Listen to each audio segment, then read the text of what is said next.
Las figuras de acción, o action figures como se les conoce en inglés, se pueden definir como figuras posables a escala hechas principalmente de plástico y otros materiales que representan generalmente a personajes de ficción provenientes de películas, la televisión, los cómics y más recientemente de los videojuegos, orientadas tanto al mercado infantil como a los coleccionistas adultos. Pero, ¿quién inventó este tipo de juguetes? Y no menos importante, ¿cuándo surgieron?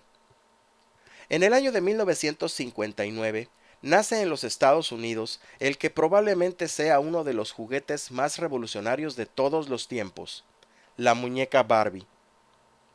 Producida por la compañía Mattel, Barbie ha formado parte de la cultura pop mundial por más de medio siglo y hoy en día sigue siendo comercializada con bastante éxito. ¿Pero a qué debió su popularidad? Pues al simple hecho de que era articulada y contaba con una variedad de atuendos y accesorios intercambiables, sin mencionar su ideal tamaño.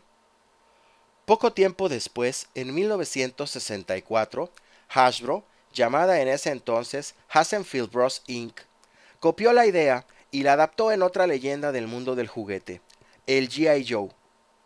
Criticado por unos al implicar temas bélicos, pero amado por los niños de múltiples edades, G.I. Joe fijó el estándar a seguir por muchos años. En este caso, las figuras de acción eran de casi 12 pulgadas de altura y contaban a su vez con vestimentas intercambiables y multitud de accesorios para sus misiones. El resto es historia, una historia que se cuenta mejor y más rápidamente a manera de cronología. 1959. Barbie, la modelo adolescente, es lanzada al mercado. Con tan solo 5 puntos de articulación, se convierte en la primera figura de acción para niñas de la historia.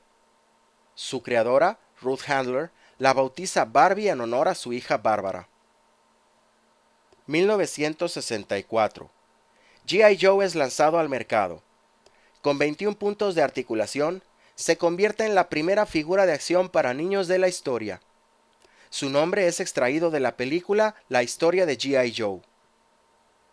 1967. Se produce el primer G.I. Joe parlante. 1969. La Federal Communication Commission, o FCC, prohíbe la creación de una serie de televisión basada en una línea de juguetes. Esto afecta al mercado considerablemente. 1972. La compañía Amigo lanza al mercado su famosa línea World's Greatest Heroes, abarcando personajes tanto del universo Marvel como del de DC. Esta línea se mercadeó en dos tamaños, 8 y 12 pulgadas, siendo la primera la más popular. 1974. Dada la popularidad de las artes marciales en los 70s, se adiciona el agarre kung fu o kung fu grip a las figuras de G.I. Joe. Este es copiado por otras figuras de acción de la época. 1975. Migo expande sus dominios produciendo líneas de figuras basadas en diferentes éxitos del cine y la televisión, destacando Viaje a las Estrellas, El Mago de Oz y la superproducción de la 20th Century Fox, El Planeta de los Simios, convirtiéndose esta última en ser la primera película de la historia en contar con una línea de juguetes.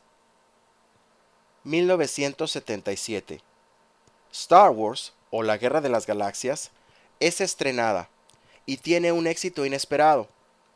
La compañía Kenner, casi desconocida en ese entonces, acepta producir la línea de juguetes que Migo rechazó.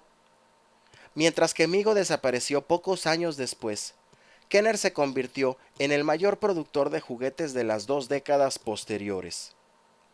Debido a la gran cantidad de vehículos asociados al film, el tamaño de estas figuras tuvo que reducirse a tan solo 3.75 pulgadas, un estándar adoptado por todas las demás compañías en los años siguientes. 1978. Hasbro cancela a la línea de G.I. Joe al no poder competir con la popularidad de Star Wars. 1979. Diversas películas con sus líneas de juguetes asociadas son lanzadas al mercado, deseando tener el mismo éxito de la Guerra de las Galaxias, aunque ninguna logra siquiera acercársele. Los más destacados ejemplos son Viaje a las Estrellas, Battlestar Galactica, El Agujero Negro y Buck Rogers en el siglo XXV. 1982.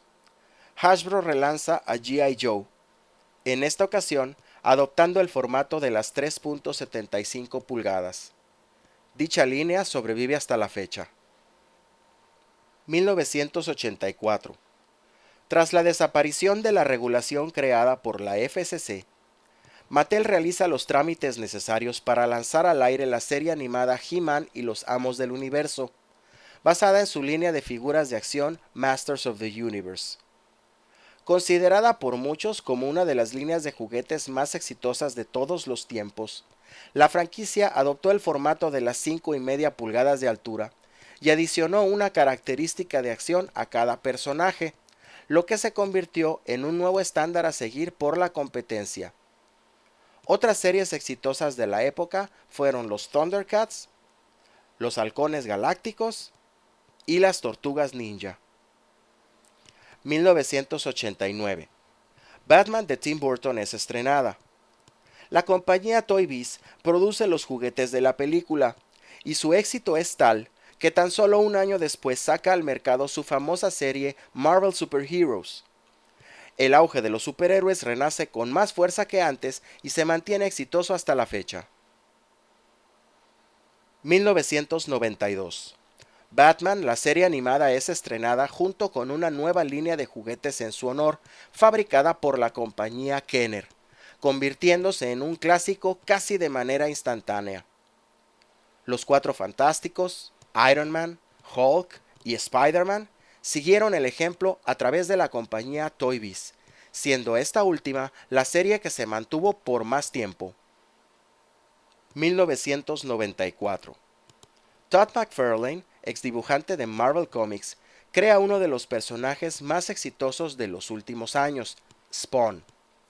Simultáneamente, funda la compañía de juguetes McFarlane Toys, cuyos elevadísimos estándares de calidad y realismo revolucionan una vez más el mercado de las figuras de acción y obligan a la competencia a ponerse al día. 1995. George Lucas reestrena su trilogía clásica en una edición especial, y la franquicia de Kenner regresa con mayor éxito que nunca. Aunque con una calidad inmensamente mayor a la de sus predecesoras, las nuevas figuras lucen un aspecto demasiado musculoso, estrategia que tenía el propósito de competir con el mercado de los superhéroes de la época. Afortunadamente, Kenner escuchó las súplicas de sus clientes y este detalle se corrigió casi de inmediato. Hasta la fecha, Hasbro produce juguetes basados tanto en la trilogía clásica como en las precuelas y, actualmente, en el episodio 7 que se acaba de estrenar. 1996. Hasbro relanza su línea clásica de G.I. Joe en el formato original de 12 pulgadas, apuntando en esta ocasión al mercado de los adultos. 1999. Playmates lanza al mercado una línea de figuras de acción basada en personajes de la serie animada de Los Simpsons, la cual se convierte en un éxito inmediato. Dichas figuras incluyen la tecnología Intellitronic, que les permite hablar cuando se les coloca en sus respectivos escenarios interactivos. Hasbro usa el mismo concepto para sus series Power of the Force 2 y Star Wars Episode 1, llamando la tecnología Comtech. Dado el tamaño reducido de las figuras, el circuito integrado interactivo se incluye en una placa de plástico independiente. En este caso, la idea fracasó y se canceló un año y medio después. Año 2000. Los Amos del Universo es relanzado por Mattel. Además de las figuras clásicas, produce una línea con escultura completamente nueva y de calidad inmensamente superior. Por otro lado, ese mismo año, y explotando el furor que causó el anuncio de la película de Spider-Man, que se estrenaría un par de años después, Toy Biz lanza al mercado con gran éxito la serie Spider-Man Classics, elevando la escala de sus figuras de acción a las 6 pulgadas. 2002. Toy Biz crea un spin-off de la colección Spider-Man Classics llamado Marvel Legends, con la finalidad de cubrir la enorme gama de personajes del universo de la Marvel Comics. Su éxito es inmediato. 2006. Debido a una mala administración, Toy Biz cae en problemas financieros y se ve forzado a vender sus franquicias. Hasbro retoma las colecciones Spider-Man Classics y Marvel Legends, siendo esta última la única que sobrevive hasta la fecha, debido en gran parte al éxito que el universo cinematográfico de la compañía Marvel ha tenido recientemente. Estos son en esencia los hitos más importantes en lo que a la historia de las figuras de acción se refiere, aunque por supuesto distan de ser todos. Si existe alguno que ustedes consideren debe ser agregado en esta cronología, siéntanse en la libertad de compartirlo mencionándolo en la sección de comentarios de este video. Por mi parte es todo. Espero sinceramente que este video les sea de utilidad y que haya sido de su agrado, en cuyo caso les agradecemos infinitamente que lo compartan así como sus pulgares arriba. Les recordamos suscribirse a nuestro canal haciendo clic en el botón que aparece en pantalla para recibir futuras actualizaciones de nuestros videos, así como visitarnos en nuestras redes sociales, visitar nuestra página de Instagram y seguirnos también en Twitter. Para su comodidad, incluimos ligas a todos estos sitios en la descripción del video. Que estén bien y hasta ahora.